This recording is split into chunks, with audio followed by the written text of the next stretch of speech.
Space, the final frontier. These are the voyages of the Starship Enterprise.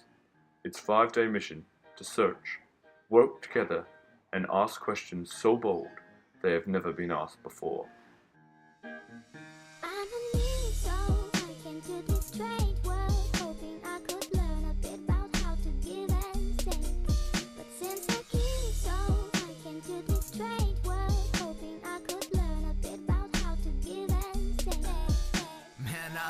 Life, I said it all for a love all my fans, and I love this girl. She got a heart of diamonds and her eyes like pearls. Gotta take her with me when I tour the world. So give me a little bit more time. Hit it with a verse so dope, so prime. Metaphorical lines every time I rhyme, just to make you feel happiness inside. We just believe and dream. Gotta work pristine, gotta hit the scene, maybe make some cream.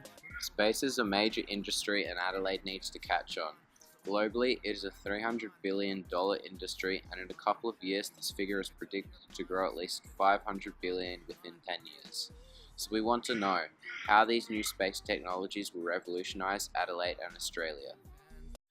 I think it's very important that you do this exercise. Space is a particular subject that inspires young kids and students. And do you know any of future events that might be planned to advance SA space technologies? Yeah, so the South Australian government is doing a fantastic job trying to do that. So they set up an organisation called the South Australian Space Industry Centre. And as part of that organisation, they're actually funding what they call incubators to help young business people and engineers to start businesses in the space-related field. So in South Australia, we've got a number of companies building small cube satellites and electric propulsion satellites. So they're doing a great job in South Australia. We'd like to know about your satellites that you're building. Okay, so we build small satellites called nanosatellites or CubeSats, and they're kind of this new small form factor satellite that's kind of the new, I guess, craze in the space industry. So the advantage is that they're much cheaper to launch, and also they're much cheaper to make because instead of using very expensive space-hardened electronics, you use typical consumer-grade electronics. How do you think new space technologies will shape the face of Adelaide and SA? To paraphrase Pam Melroy, new technologies will be a good thing for Adelaide, and they will help with several different aspects, such as better communication, and will provide more accurate weather predictions. We'd also like to know what you plan to do in the future with this technology. Well, so as I said, we're the only company that make satellites in Australia. So we actually make them, all these parts, these are actually 3D printed at the uni, believe it or not. But the mechanical parts are machined here in Adelaide, and all the electronics are made by an Adelaide company as well. So our plan basically is to use a local supply chain, grow up I guess an ecosystem of capabilities, and then go to the international market and sell spacecraft to whoever wants them. So we're looking at potentially having an operations centre here in South Australia as well.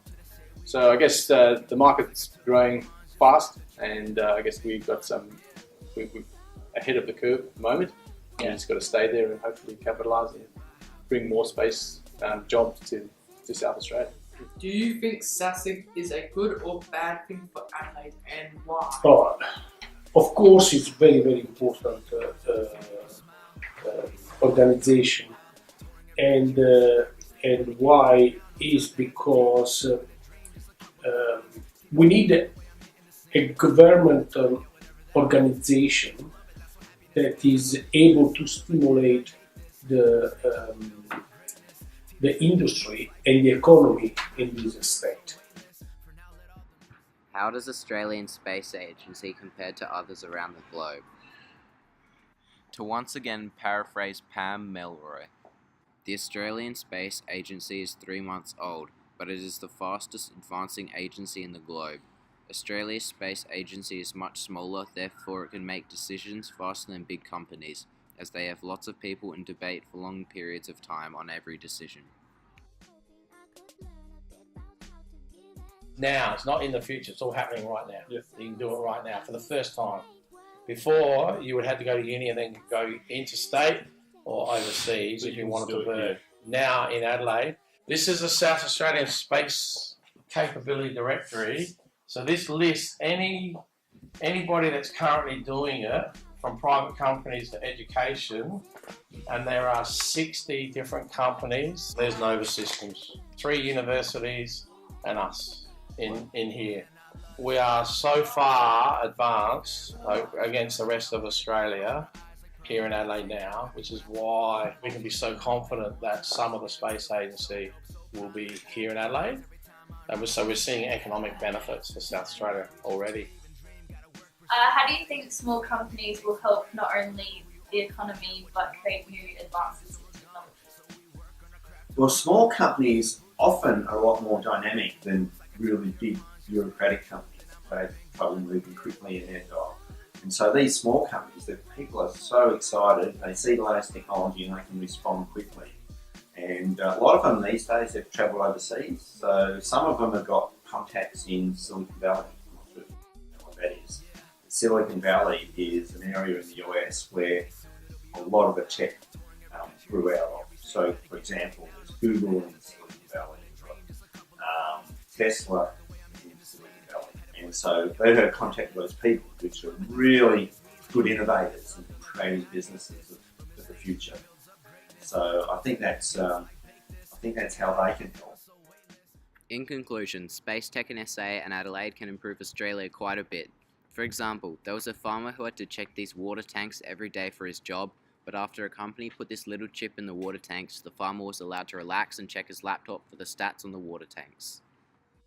There are many ways space technologies can help Australia, and one of these is by having more and better satellites that can do things like tracking livestock, fixing Wi-Fi, and helping connection speed with phone calls. SA is definitely the most focused on space than any other state in Australia, and is currently the most advanced in space technologies than any other state. As was reflected in our interviews, SA is extremely advanced in space technologies in Australia on a global scale. Not only will SA be the strongest state for space, but Adelaide will be the leading city. In fact, majority of the new space agency will be built in Adelaide, and it will be responsible for everything not political, as this would happen in Canberra.